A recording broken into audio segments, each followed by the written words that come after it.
Hello YouTube, welcome back to my channel.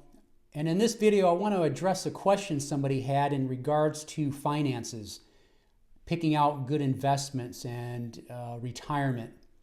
So I thought I'd briefly answer that question. I'm not an expert in finances. I just know what I know, and I can share with you what I was able to do in regards to that topic of finances, investment, retirement. And I would recommend anybody, especially if you're younger, starting out, to sit down with a financial advisor and talk about your future and your plans, and at a minimum, start saving. Start investing, learn about ETFs, what mutual funds are, maybe even some good quality safe stocks to invest in, and just start systematically investing in something, and your older self will thank you. And when you're just investing regularly, it's called dollar cost averaging, systematic investing, and over time you will have a nice amount for your livelihood and whatever else you need that money for, whether it's retirement or college or whatever, buying a home, the list goes on. I grew up middle class family. My dad was a maintenance man at local schools, and then he worked at a children's home doing maintenance. So that's the work that he did. And then my mother was always a stay-at-home mom, taking care of the foster kids. So money oftentimes was tight, but we still managed and we still made it.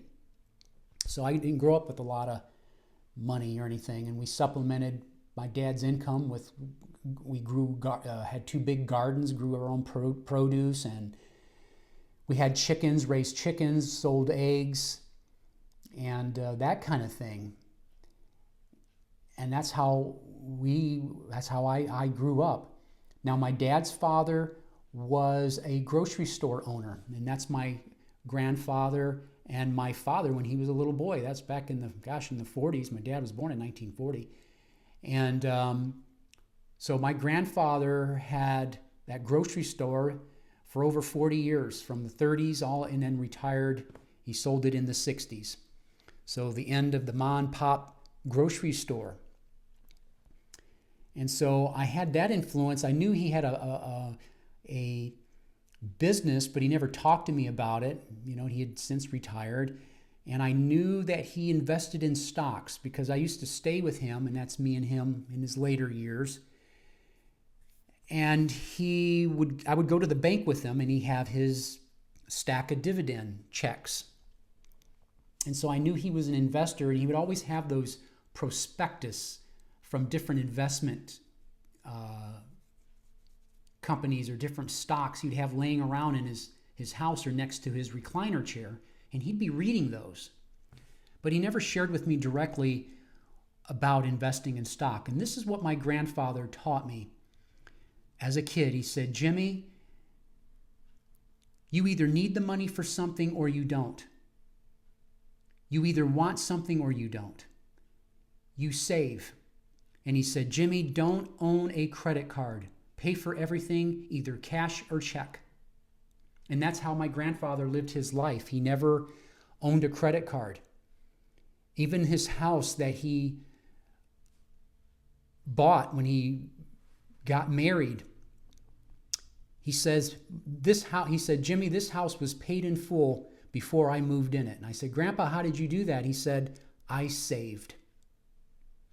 I saved," he said. And he got married, I would say late for those days. He was in his mid-30s when he got married. So he had been working in the grocery business and saving that whole time, and was able to buy a house and paid it in full. And so I kept that mentality and thought, you know what, I'm going to do the same thing my grandpa did. And so in the early 90s, I was a young soldier at Fort Bragg, North Carolina, 82nd Airborne Division. I'm in my 20s. This is what, 1995, maybe? Yeah, 94, 95 at the time. And one time during lunch, we had an hour and a half for lunch back in those days. I'm sure they still do, from 11:30 to 1. I had made an appointment with a financial advisor with Merrill Lynch at that time. And he asked me, what's your plans are? What's this money for? And I said, well, probably for retirement. And if I ever decide to get married, this will be something for my family to be able to purchase a home and just livelihood stuff for my family. He said, okay. And so we opened up some mutual funds, different mutual funds for me. And then he opened up this thing called a Roth IRA. And he explained to me that it was a retirement account and what the max contribution is. And he says it's pre-taxed, and at age 59 and a half, you can draw off that tax-free. And so I've been systematically investing into those mutual funds and Roth IRA ever since. And then later started getting into the stock market, individual stocks like Coke and Pepsi and Costco and Verizon Wireless, companies you've all heard of. You know, Exxon Mobil, all those kinds of stocks. And then with the boom of AI, so I've started getting into that. And so there's a lot of exciting things going on to invest in. And so I got into that.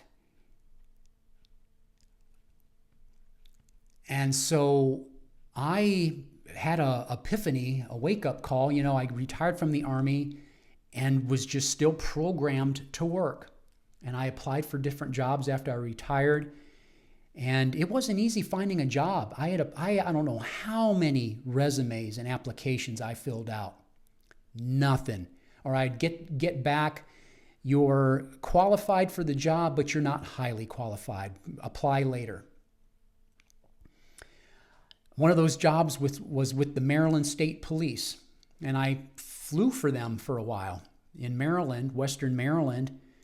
And that was a pretty cool gig. It was a multi-role. We weren't state police. We were civilian pilots. But you always had two troopers in the back, and we did a multi-role. Law enforcement, EMS, so they were trained paramedics as well, in addition to being law enforcement officers. And we did homeland security, search and rescue. We had a hoist that we can do rescues in the mountains and rescue people off cliffs and whatnot. And we do homeland security and searches and all kinds of neat things. We had a camera on the front that we could see at night and zoom in and out on it. It was a pretty cool machine. Really loved it. That was probably my favorite helicopter to fly. And but the interesting thing is I applied to them, but I didn't hear from them for like 6 months. So I got to thinking I couldn't find a job, but I knew the airlines were hiring, and I still had GI Bill left over. So I found a VA-approved flight school and got my fixed wing ratings. So I got my airplane ratings. I got my single and multi-engine airplane and was about to go get a job flying. I actually was going to get picked up for a cargo company where I was going to fly co-pilot to build up some more airplane time, because they count all your helicopter time. It's all the same. It's flight hours. The rules of the road are the same. Us helicopter pilots just don't have the airplane time. And so there's a lot of good programs now helping helicopter pilots to transition to be airline pilots.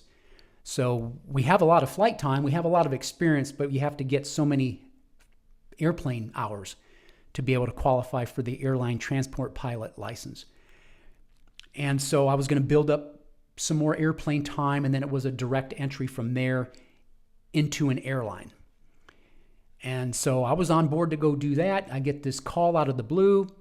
It's Maryland State Police. We got your resume. Well, that would have been nice to know. Here they had the resume the whole time for months. And we'd like to call you in for an interview. So now I'm at that time where now I got two opportunities here.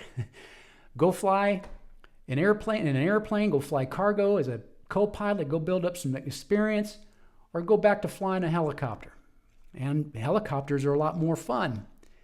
And I thought, Maryland State Police, how cool is that? That's a nice looking helicopter, that AW-139 Augusta Westland. So I went flying helicopters instead. And so I went back to work. And then my father got sick and all that, so I ended up moving back to Ohio, took care of him, and then he passed away, and then inherited the home and remodeled the home, and then COVID, and everybody wasn't doing anything, and all that stuff, and then later I decided to apply to go fly for Cleveland Metro Life Flight. So I was a Cleveland Metro Life Flight pilot for a short time. The airport's literally 3 miles as the crow flies. And I saw a posting. They needed a co-pilot, SIC, 7 on, 7 off type of a schedule where you work 7 days on, 12-hour shifts, and then you have 7 days off, and then you do another 7 days, alternating day shift and night shift. And of course, with staffing shortages, it was this way. The Maryland State Police as well, and then with Metro Life Flight, same thing, pilot shortages, staffing shortages, mandatory overtime. And so it's not a nice 7 on, 7 off. And that's what got to me. And it was a beautiful day, one day there at work. Was there all day, beautiful sunny day, sat there for 12 hours, didn't fly at all. And I'm looking out that window and I'm thinking, man, Jim, you really don't need to be doing this. This is time you cannot get back. And here you are working this job, doing this mandatory overtime. You can't get these 12 hours back. It's like, what are you doing? And I said, you know what, maybe I could live comfortably off of my dividends and my pension. And I know I could have lived off my pension, but I don't know. I just was still programmed to go get a job. And I went home and I looked at my tax return to see what I was making per year in dividends. I never really paid much attention to it because I just had it just buying more shares. Just whatever dividends the stocks were earning, just buy more. I'm on autopilot, And I looked at that and I did the math and I'm thinking, with your dividends and your pension, you could live comfortably. And that's when I had that epiphany. It was like I took an iron skillet and hit my own self upside the head. Dong. It's like, Jim, what are you doing? And I put in my 30-day notice and I told my supervisor, I said, I'm gonna resign and I'm moving on. And it's like, I don't really need to be doing this. And there's a whole world out there. There's all kinds of things out there to do. And but the only way I was able to get here is because of a military pension and because I had saved and invested all those years. And I left the military at age 42. I retired at age 42. And technically, even then, I don't think I had to even work then. I could have just did whatever the heck I wanted then. But, I was still in work mode. And so that's how come I am at where I'm at. Because I saved, because I invested. And another thing is a bonus is I was single the whole time. And that's the other reason why I'm at where I'm at, is because I stayed single. Or it was just by default I remained single. I never got married, never had kids, never bought that house, never had to put the kids through college, never had to buy that wedding ring. That money was all there, invested in for that purpose. And I'm thinking, well, and so now that's how come I can do pretty much whatever I want, because I did remain single and money did not go into a home, didn't go into the kids, didn't go into braces, didn't go into band camp uniforms, didn't go into college, didn't go into the addition on the house that the wife wanted, or the upgrade to the kitchen that the wife wanted, or none of that. None of it. And then always living basic and simple. And I have bought new vehicles in the past, but now my last vehicle I bought it used, still under warranty. And I think that's the way to go when it comes to buying a vehicle. Buy them used, still under warranty, and you save so much money doing that, $10,000, $12,000 cheaper. And I bought a 2015 GMC used pickup. It's been a great truck, not an issue with it. It only had 4,000 miles on it when I bought it, still under warranty. That's the way to go. And so, or just buy them used in cash if you can, and just eliminate having a car payment. And but my intentions were to never have a mortgage. I was going to do like Grandpa did and save up, and whenever I was ready to buy a house, pay for that sucker in cash in full, just like Grandpa. And never owned a credit card. And the only reason why I have a credit card today is because I was on a temporary duty assignment in the military, went to another post for a school I was going to, and to get a rental car, you have to have a credit card on file. They wouldn't let me get the rental car because I didn't have a credit card. So thankfully I had some other people with me, and they were able to put the rental vehicle on their government, or on their card, on their credit card. And so now I do have a credit card, and I spoke to my grandpa's spirit. I said, well, Grandpa, I got to get a credit card. You know, you're rolling in your grave right now. I got to get one of these credit cards. And so, but they're good. You know, you get the points, and you can, good for online purchases, paying at the pump. And it's security. You're using a credit card. You're not getting your, if you're paying for purchases online, they're not going to hack your main bank account. So I do have the credit card, and I do my best to pay cash or check, and I still save, and I still, invest. And then if credit card companies don't make a penny off of me, and I pay them off each month. All I know is stock.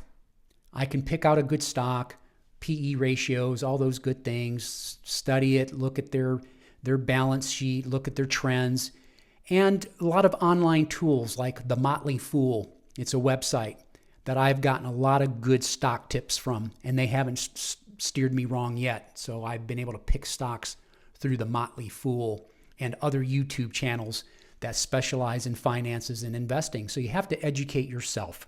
So I don't really know anything about Bitcoin or cryptocurrency. I know a little bit about real estate investing because I was looking at using that money that I had for my own house to go buy up some houses and then turn those into rentals. I was seriously looking at doing that and just getting some properties, putting some money in them and fix them up and then just turn them into rentals. But talking to a guy here that I know here, he has a Junction Beverage drive-through with some car washes and laundromats. He had some rental properties too, and he told me, Jim, you don't want to be a landlord. You don't want to be a landlord. I'm trying to get rid of my rentals. And he's just doing well with his car washes and laundromats. He does very well with that. The laundromats are always full. And but he's done well for himself. But I backed off from doing the rentals. And of course, people will say, well, Jim, just make sure you do a good background check, have them pay for it. Make sure the secret is you just have to get some good renters in there. Get some good renters in there. So you hear the pros and the cons, but boy, did he have some war stories when it comes to rentals. So I backed off from rentals, which also, do I really want the additional, stuff weighing on me, having all these rentals and everything, and just kind of keeping it simple and basic. But I'm just a simple, basic investor. I'm a mutual fund guy, stock market guy. I get the dividends from the stocks and the pension. And then, of course, if Social Security is still around when I qualify for it, I have Social Security. So I should be doing pretty good here down the road. And at age 59 and a half, I got that Roth IRA I can start pulling off of, which is not that far down the road. Before I know it, I'll be pushing 60 to where I can then pull off of that and live comfortably. And that's the thing. be able to live comfortably. And I think a lot of people, that's what they want. You know, a lot of people want to be rich and all that. I don't know if I really want to be all rich and everything. Of course, it'd be, I guess, be nice to have that kind of money, but it's not like a big push for me to have that kind of money. But just being able to live comfortably and be able to pay your bills and have that peace of mind and not have to worry about whether or not you're going to be able to pay your bills or not. But some things that I read, books throughout the years, educating myself, The Millionaire Next Door, The Surprising Secrets of America's Wealthy, Thomas J. Stanley, William Danko, PhDs here, was a good book. And you'd be surprised who are millionaires. You wouldn't know by looking at them. Driving pickup trucks, wearing jeans and t-shirts. Jeans got drywall dust on them. They get out of that truck, and you would never guess that man's a millionaire. Beating the Street by Peter Lynch. And the best-selling author of One Up on Wall Street shows you how to pick winning stocks and develop a strategy for mutual funds. I learned a lot from that. The Intelligent Investor by Benjamin Graham. Look at this sucker. Another good book. You want to know about investing? It's got a lot of good stuff. Talks about a variety of investing topics in here. And all the online tools. You can educate yourself. The Motley Fool, other YouTube channels. So again, I'm just sharing what I did, what I've done. I can't really tell you in detail how to, pick stocks. Just go online, put in whatever stock you're looking at, Motley Fool, and they'll tell you, yeah, yay, nay, what the future is, what their track record is, what dividends they've been paying out, whether it's something that they would recommend to invest in or not. And so far, that's been a good thing for me. Robert Kiyosaki, some people of you are aware of him, heard of him. Rich Dad, Poor Dad, famous book. He's got his own channel too. Learned a lot from this. And I think that's something that we don't do enough, is teaching our kids that there are other ways to go about doing this thing called life and making a living, and how we are just programmed from school to be worker droids. And they push college and all this and that and worry about your ACT and SAT scores. And they don't really teach you things about investing in this thing called credit scores, that you can have a business, those kinds of things. You can be self-employed, I don't remember that being taught much when I was in school. And then another book by Robert Kiyosaki, the Cashflow Quadrant. The Cashflow Quadrant. And so, you've got, you can be either the E is, you can be an employee. The B, business owner. The S, self-employed or an investor. My grandfather was the businessman at the store, and he was the investor. I was the employee with the government and the army, and then I was an investor. And I think I'm leaning towards doing my own thing and being creative, and maybe getting to where now I'm on the S side of the self-employed and the investor. So that kind of thing. Crushing It by Gary Vee. And this is another good book, how great entrepreneurs build their business and influence, and you can too. And he talks about starting a YouTube channel. This is what motivated me to get a YouTube channel. And then he talks about, the Instagrams and the Facebooks and all the other things, and putting it all together and building a brand.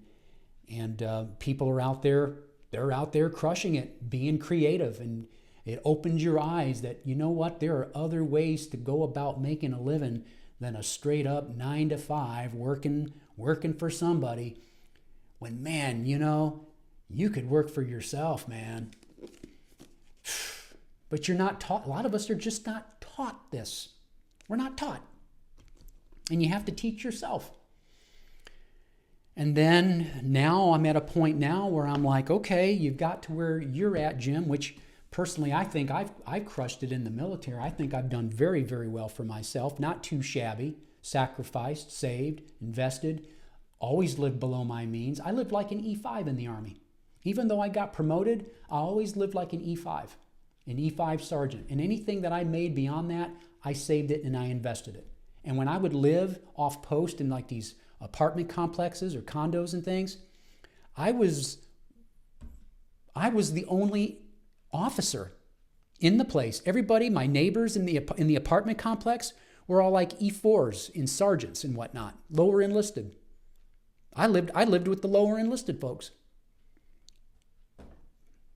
Hell, I was single. I mean, what do I need? All I need is a basic. I didn't need to go high on the hog and go into a gated community, even though I probably could afford it and go live with the officers. But I'm like, what the hell do I need that for? This apartment right here is fine by me. I had a sergeant who was in the Air Force, lived next door, his young wife. They were a nice couple. And then an E4 on the other side of me. And then here I am, captain. And then now I finished this book called Die with Zero. Die with Zero, and, getting all you can from your money and your life. And this opened my eyes now and how you can kind of plan your life out so that you don't die with all this money on the table. And if you want to leave an inheritance, he's saying, give your kids your inheritance now. Give them the inheritance now. What do you want to give them? And they can actually probably use it now. Give it to them now if you got kids. Give to who you want to give to now. And everything else, man, go enjoy yourself. Go take that world trip. Do it. Go on that cruise, And I'm like, that was my wake-up call working there. I'm like, Jim, you've done this well. You've got to where you're at. Chances are at this point, you're probably not going to get married and have kids at this point. Go enjoy yourself, bro. And die. See if I can die with zero. As long as there's enough to bury me if something happens. Heck, I've already prepaid all that. I already paid for my stone. My stone's on my grave already. I already paid for my plot already. And all I got to do, I don't even care to have a funeral. Just put me in a casket and bury me next to my mom and dad, and that's it. No fuss, no muss. You know what I mean? And I got a nephew and nieces. I could leave something for them. But other than that, or some veterans groups. But other than that, man, I'm not going to be dying with, all this money left on the table, especially when you can go and go enjoy yourself with it. And that's my plan. So, but anyway, that's it. Educate yourself. I can't really tell you much more than that. And that's how I managed to be in the position where I'm at. Again, it helps to have been single and no kids and always been someone who just lived basic and simple, below my means, and saved and invested. And I just knew what I knew, and listened to my grandfather, who was born during the Great Depression, and he was frugal to his dying day, and he didn't have to live that way. He had the money, but he always wore his shirts till they were just paper thin. Shoes literally had cardboard in the soles. And when he died, he had brand new clothes in the closet, brand new shoes, clothes that still had tags on them. That it went to the Goodwill, but I'm thinking, man, Grandpa, he didn't have to live that way, but that was that generation. When you found jars of string, rubber bands, bread ties, he saved all that. He would go on construction sites and pick up the nails and straighten the nails out and put them in a jar. And he had nails that he had bent so that he can reuse those nails. That's how he was. That was that generation. Yep. And I think we could learn something from that generation, even now. Basic, simple stuff. People are just charging everything up on these credit cards, buying houses bigger than they need, going into debt, foreclosures, driving all these cars, looking like they're rich and all that, when darn well a lot of those people driving around in them BMWs and all those things, and high-class brand cars, a lot of them people are broke. A lot of them are. And then the guys that are driving around in the used Toyota, or that pickup truck with the hole in the side of it, they're the ones that, are doing a hell of a lot better than a lot of these people are. And, but the basics, getting back to the basics, cash your check. You either have the money for something or you don't, and you save. And if you use the credit card, use it as best you can to pay it off. But I can understand nowadays people are struggling. And I don't know how some people are making it. And I don't know if I was a young person today, how the heck would I fare? So I can't judge. But anyway, that's all I know. I share it. Talk to you later. I'll see you on the next one.